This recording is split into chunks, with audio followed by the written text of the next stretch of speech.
Por ello, creíamos que era necesario alcanzar un pacto que mejorase las condiciones laborales de los profesionales del Servicio Extremeño de Salud, con el ánimo, y estoy seguro que hablo no solo por el SES, sino que hablo también por el resto de las organizaciones sindicales,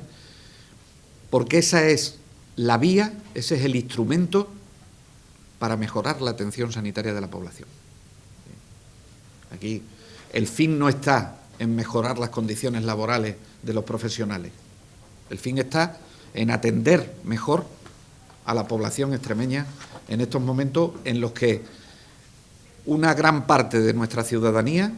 de todo el Sistema Nacional de Salud, lo que nos están pidiendo es que hagamos cambios en el modelo del Sistema Nacional de Salud, que están incluidos muchos de ellos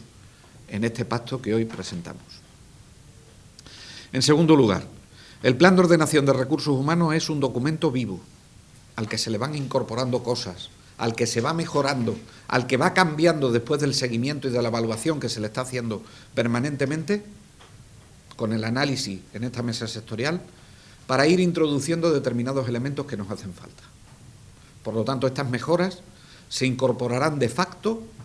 al Plan de Ordenación de Recursos Humanos del Servicio Extremeño de Salud, como medidas que en este momento son necesarias,